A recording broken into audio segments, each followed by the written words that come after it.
पक्ष आरक्षणवादी आहे याची टेस्ट मी आपल्याला असताना सांगितली, त्याचा निकष मी आपल्याला असताना सांगितला की जो पक्ष 12, 13, 15 ओबीसी उमेदवार देईल तोच आपला पक्ष आणि तोच आरक्षणवादी आहे आणि त्यालाच आम्ही मतदान देऊ, ही भूमिका आपली त्या ठिकाणी असली पाहिजे.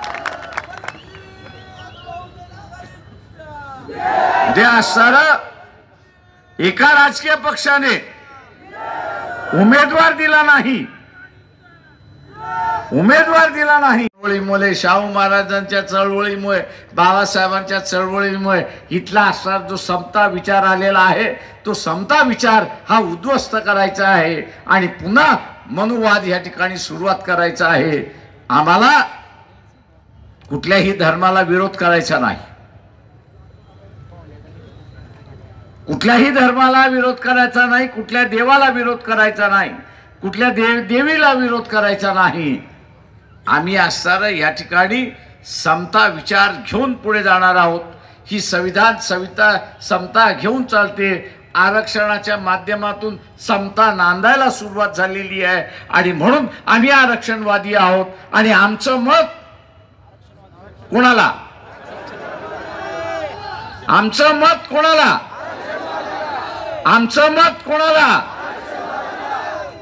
हे मतपेटीमध्ये पडेल अशी अपेक्षा बाळगतो आणि रजा घेतो. शांततेने ऐकलं त्याबद्दल आपल्या सगळ्या इथेच आरक्षण वादेल हे आपण असताना लक्षात घ्या.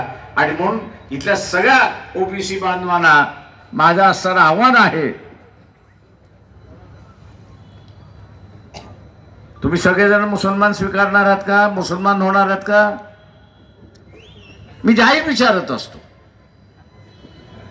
तुम्ही जर मुसलमान होणार नसाल तर धर्म धोक्यात आला, कशावरनं आला? का तुम्ही असं तुमच्या आई वडिलांचा, बापाचा आणि वडिलोपार्जनचा धर्म मान्य करत आलेला आहात? मग धोका कसला? आज जो सांगत आलेला आहे की बा हिंदू खतरे में है, कसल्या खतरेमध्ये? इथला असणारे चीफ जस्टिस यांचं नाव काय? सुप्रीम कोर्टाचे चीफ जस्टिस त्यांचं नाव काय? हा मुसलमान आहे का? मुसलमान आहे का? नाही ना. इथला प्राईम मिनिस्टर कोण आहे? तो कोण आहे? आर्मी चीफचा कोण आहे? तोही मुसलमान आहे का? सगळी पद हिंदूंकडे असल्यानंतर, मेन पद हिंदूंकडे असल्यानंतर धर्म धोक्यात कसा? धर्म अजिबात धोक्यात नाही, परंतु हा कांगावा इथल्या गैर आरक्षणवाद्यांनी केला हे आपण असताना लक्षात घ्या.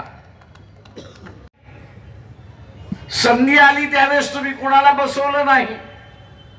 ओबीसीच्या बाजूने, ओबीसीच्या उमेदवाराच्या बाजूने तुम्ही उभा राहिला नाही तर संदेश काय देताय की आम्हाला असणारं आरक्षण नको?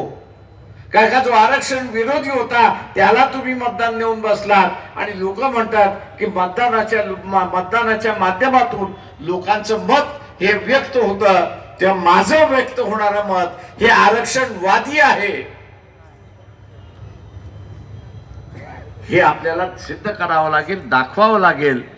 आणि म्हणून टी.पी. मुंडे यांनी असणारी जी भूमिका घेतली आणि आपल्या पुढे जी असताना मांडली या ठिकाणी की माझं ह्या पुढचं मत कोणाला, माझं ह्या पुढचं मत कोणाला, माझं ह्या पुढचं मत आरक्षणवाद्याला, माझं ह्या पुढचं मत आरक्षणवाद्याला, दुसरं कोणालाच नाही. मध्ये 12-13 खासदार ओबीसीतले गेले नाही. किशोर 12-13 खासदार ओबीसीचे गेले नाही. त्या पार्लमेंटमध्ये, त्या लोकसभेमध्ये तर आरक्षण टिकवणं कठीण राहील. मग भुजबळांसारखे कितीही माणसं लढायला राहिले तरी त्याचा असणारा ठेंगा दाखवल्याला मिळेल हे आपण असताना लक्षात घ्या. कारण का त्या ठिकाणी द्यावा लागेल आणि तो द्यायचा असेल तर मी आज असताना मानतोय की समाज व्यवस्थेमध्ये जे भांडण सुरुवात झालेलं आहे, ओबीसी मराठा असं भांडण सुरुवात झालेलं आहे, जी भूमिका आपण असताना या ठिकाणी घेतलंय की ओबीसीचं ताट वेगळं आणि मराठा समाजाचं ताट वेगळं आहे, हे आता राजकीय दृष्टिकोनातून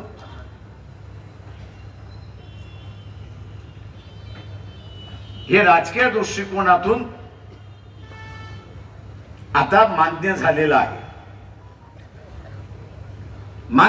आहे. या मान्य झालेल्या ह्याच्यावरती आता टिकवण्याचे असणारं राजकारण आपल्याला सुरुवात करावं लागेल. 2 महिन्यामध्ये लोकसभेच्या निवडणुकीशिवाय राहणार नाही. या संविधानामुळे काय झालं तर इथला असणारा 18 बलुतेदार आणि 12 आलुतेदार हा सत्तेमध्ये जाण्याचं मोकळं झालं की ज्याला पूर्वी बंद होत. ते मोडलं कोणी असेल तर शिवाजी महाराजांनी मोडलं. उरले कुठल्याही राजामध्ये ताकद नव्हती ती मोडायची आणि म्हणून शिवाजी महाराज सामाजिक स्वातंत्र्य जोपर्यंत जिवंत आहे तोपर्यंत तेही जिवंत राहतील हे आपण सर्व लक्षात घ्या. लोकांच्या मनामध्ये ते जिवंत राहतील, लोकांच्या विचारामध्ये त्या ठिकाणी जिवंत राहतील. आता ही व्यवस्था ठेवायची की न ठेवायची याचा निर्णय आपल्याला त्या ठिकाणी द्यावा लागतो.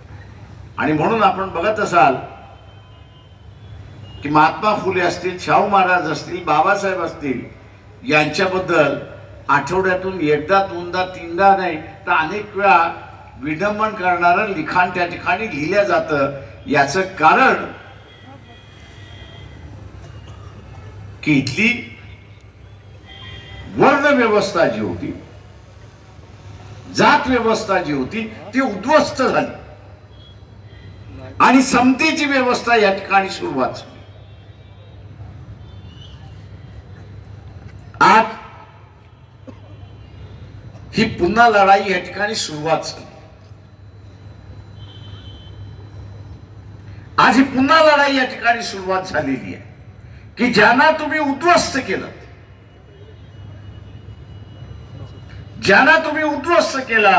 आज तेच पुन्हा म्हणतात आहेत की आम्ही उद्याच्या सत्तेमध्ये आलो तर या देशामधलं संविधान आम्ही बदलल्याशिवाय राहणार नाही.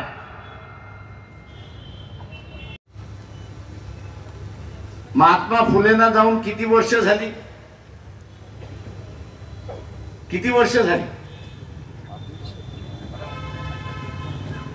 महात्मा फुलेंना जाऊन किती वर्ष झाली? 150 वर्ष तर झाली. मग आजही त्यांना शिव्या घातल्या जाते का? त्यांची आजही निंदा नालस्ती केल्या जाते का? फुले दाप्त्यांचा आजही असणारा त्या ठिकाणी चेष्टा केली जाते का? तर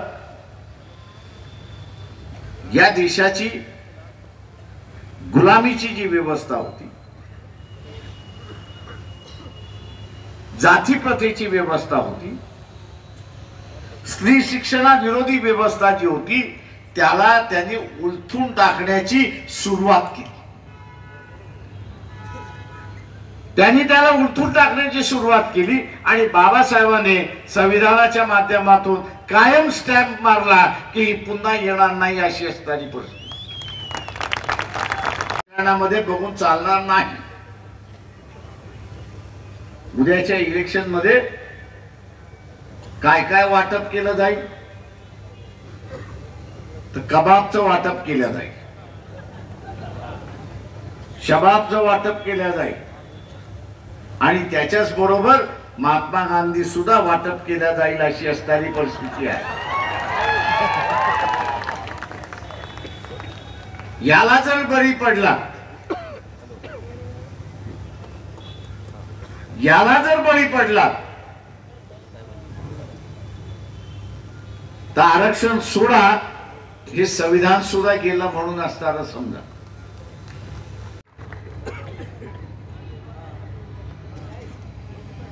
आपला कोण, आपला पक्ष कुठला, जो आपल्याला उमेदवारी देईल तो. जो पक्ष आपल्याला उमेदवारी देणार नाही त्याला पहिल्यांदाच पुल्ली मारली पाहिजे, हे आपण लक्षात घ्या. उमेदवारी मिळाली तर जिंकण्याचे चान्सेस आहेत. उमेदवारी मिळाली त्याला आपल्याला जिंकवता येतं, विधानसभेमध्ये किंवा लोकसभेमध्ये पाठवता येतं आणि तो आपलं आरक्षण वाचवण्याचं कामकाज त्या ठिकाणी करू शकतो. पण उद्या उमेदवारीच मिळाली नाही, उद्या उमेदवारीच मिळाली नाही तर ते वाचवण्याचं कामकाज कुठून होणार. आणि म्हणून राजकारण हे आपण असं डोळसुद्धाने त्या ठिकाणी पाहिलं पाहिजे. उद्याची असणारी संघटना ही माझ्या विचाराची आहे की नाही, माझ्या हिताची आहे की नाही, माझ्या प्रश्नाला प्राधान्य देते की नाही, हे नुसती बोल घेवडी असता कामा नये. मी आरक्षणवादी आहे एवढं म्हणून चालणार ना. महाराष्ट्रामध्ये 48 लोकसभेच्या जागा आहेत. आदिवासींसाठी किती राखीव आहेत? आदिवासींसाठी राखीव किती आहेत? 3. 48 मधून 3 मायनस केले, किती राहिल्या?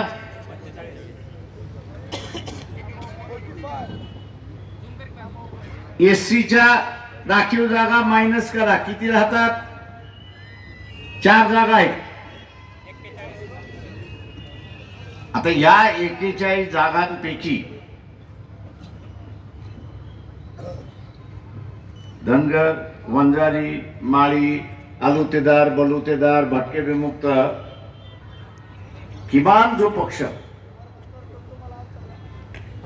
पक्ष 12, 13, 14, 15 उमेदवारी देईल तोच आपला पक्ष, हे आपण मान्य केलं पाहिजे. म्हणून आंधळेपणाने आपण कोणावरती विश्वास ठेवायचा नाही. आंधळेपणाने कोणी आपण इथं विश्वास ठेवायचा नाही. डोळसपणाने विश्वास आपण त्या ठिकाणी ठेवायला शिकलं पाहिजे.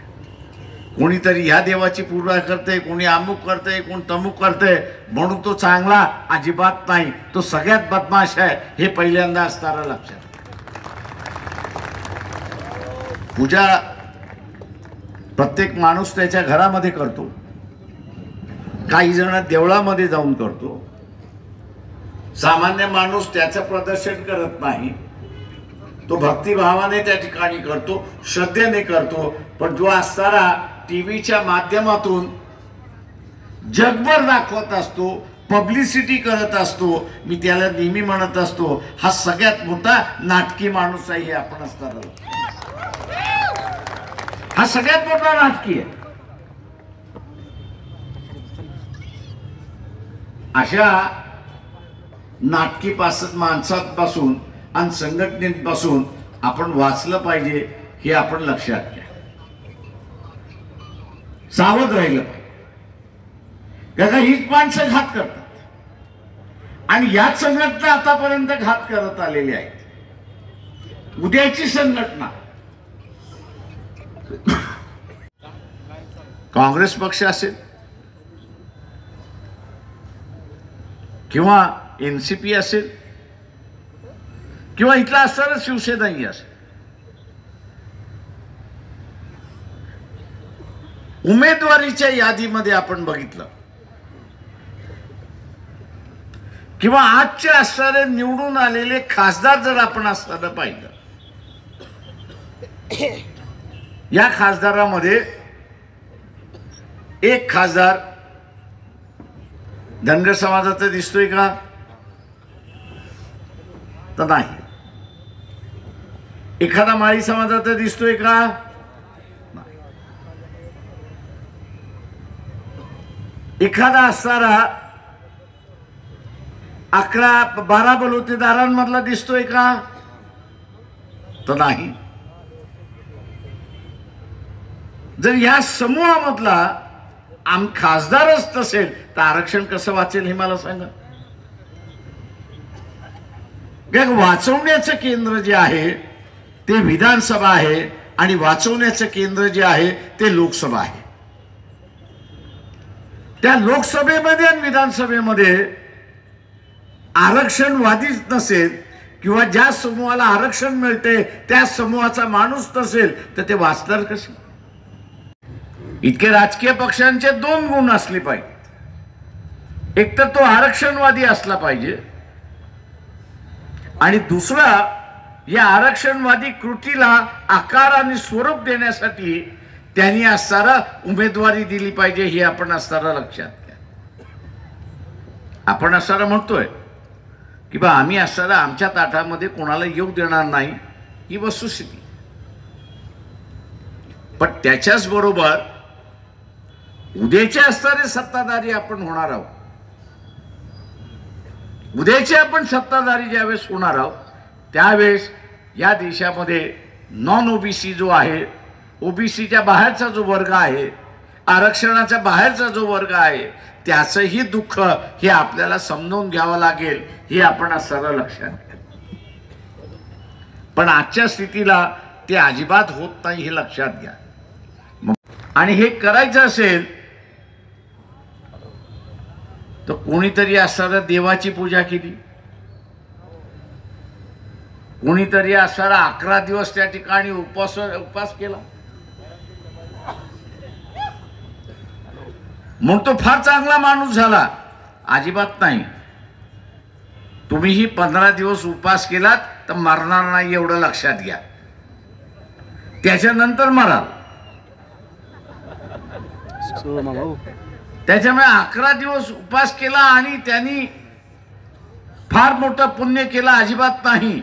या थिअरीमध्ये अजिबात फसू नका. जे मिळालेलं आहे ते निघून जाईल हे लक्षात घ्या. जे मिळालेलं आहे ते निघून जाईल एक लक्षात घ्या. आपल्याला उद्याचं आरक्षण वाचवायचं असेल तर या ठिकाणी राजकीय पक्ष आरक्षणवादी एका बाजूला झाले पाहिजेत आणि दुसऱ्या बाजूला त्यांनी आरक्षणवादी जे आहेत त्यांना उमेदवारी दिली पाहिजे. हे आपण असणारा लक्षात. ओबीसीला आरक्षण मिळालेलं आहे. माझ्या अगोदरच्या सगळ्या वक्त्यांनी जी भाषणं केली की हे आरक्षण राहिलं पाहिजे आणि या आरक्षणामधून ओबीसीचा उद्धार झाला पाहिजे अशा रीतीने वक्तव्य करण्यात आलं. वस्तुस्थितीला धरू नये नाही असं नाही. हे आरक्षण आपण वाचवणार हा सगळ्यात महत्वाचा भाग.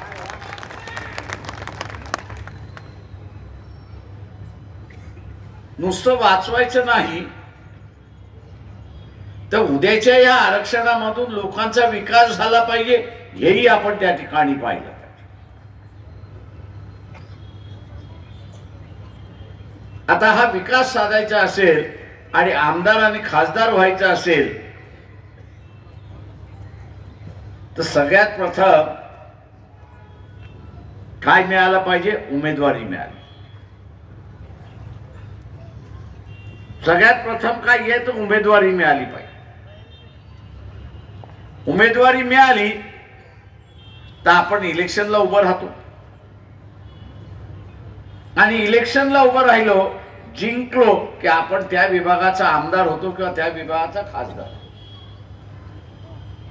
इथेच सगळ्यात मोठी गमक आहे हे आपण लक्षात घ्या. इथे सगळ्यात मोठी गमक आहे. मी आज नाही तर 90 सालापासून असं म्हणत आलेलो आहे की महाराष्ट्राची सत्ता महाराष्ट्राची असणारी सत्ता ही 159 कुटुंबांमध्ये अडकलेली आहे. मग ती DCC बँकेचं चेअरमन असेल, जिल्हा परिषदेचा अध्यक्ष असेल, बाजार समितीचा असणारा चेअरमन असेल, पतसंस्था असतील किंवा इथले आमदार असतील, खासदार असतील.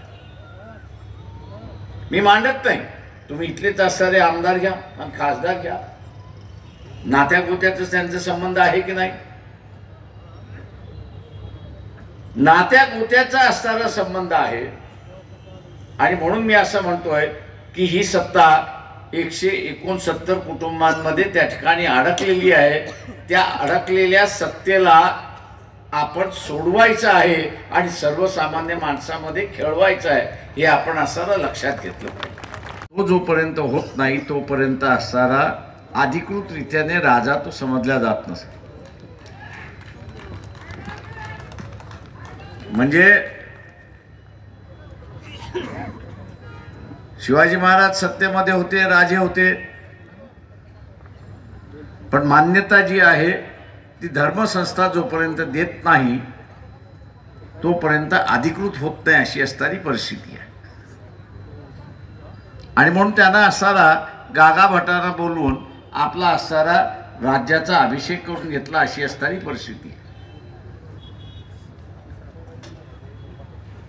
आत्ताच्या असणाऱ्या कालावधीमध्ये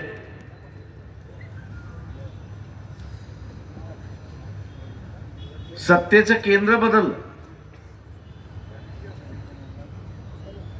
आता भटजीकडे असताना ते केंद्र राहिलं नाही. ते असणारं केंद्र आता निवडून आलेला आमदार आणि निवडून आलेला खासदार यांनी घेतलेला आहे, हे आपण लक्षात घ्या.